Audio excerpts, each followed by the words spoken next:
Brian Tracy's a best-selling author. I'm really into his writings. He says, no one lives long enough to learn everything they need to learn starting from scratch.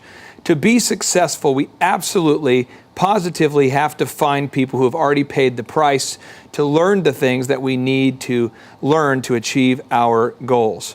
How big of an impact has maybe your husband's advice working as a mentor, or your father-in-law? I mean, these guys are very successful guys who know their stuff. How much time do you think you've saved by having your husband help you?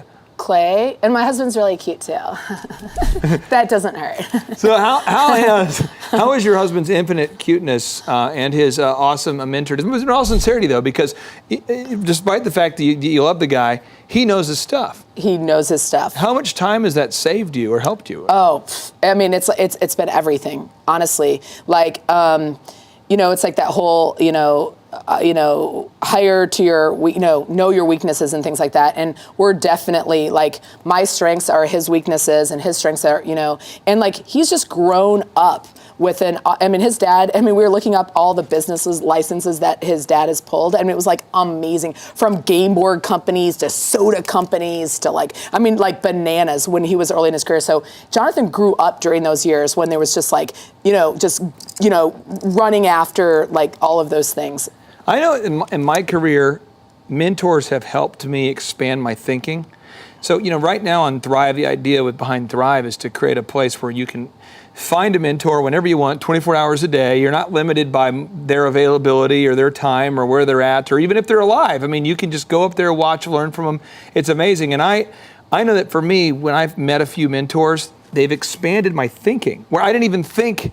I remember like about my DJ company, I thought we were awesome because I was doing like 10 weddings a weekend. And that is awesome. I was in Thanksgiving in Houston, and I was talking to I wasn't on food stamps. We had the air conditioning on. I'm feeling good. Go to the grocery store and actually buy food. Yeah, I'm in a van that hand painted. I'm feeling sweet. It's paid for. Yeah, you are so awesome. Yeah, yes. I'm in there in the Woodlands in Houston area, and I'm talking to my uncle, and he says, "How many weddings do you do a week?" And I said, 10. He says, 10. Wow, that's great. He says, you think you could do like 40? Yeah. And I remember going, what a jerk. So I go downstairs, kind of complain about it to my wife at the time. I was like, Vanessa, I said, complaining to her. And my wife and I, we've been married now 13 years, and I always kind of just bounce ideas off of her. And I'm like, how dare Uncle Clint talk to me that way? Does he understand? 10 weddings is massive. It's amazing, yeah. And she's like, honey, he's a multimillionaire. And I'm like, oh, I'll go back upstairs and talk to him. So I go back upstairs now, humbled. And I sit down and talk to him. I was like, do you really think I could grow my business? How?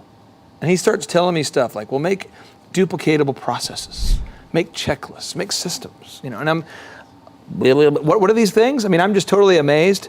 Have you had some mentors that you've met or some brands that you've worked with that have just expanded your vision?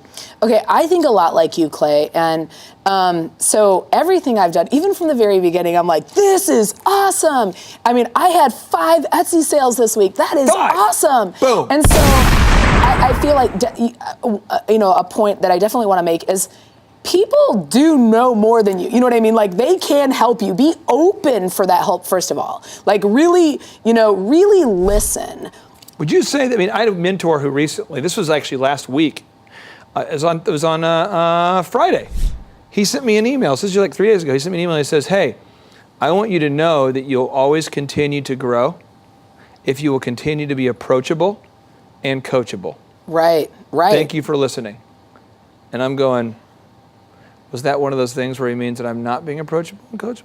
Or what was that? But I really listen. I tried to be aware. As I know as a younger entrepreneur, I was not. Because I think as an entrepreneur, you have to be so pig-headed and determined to be successful. When the world tells you no, you have to just keep on going. Right. But when mentors are talking, you need to go ahead and listen. And really, you need to do a lot more listening than you need to talk, right? Really, it was a valuable lesson that I've learned from my father-in-law is, listen to people. And so I've definitely done that. And but also, I love, one of the benefits of, starting this business is being around so many incredible entrepreneurs and successful business owners and really females and working moms in business has been a real treat.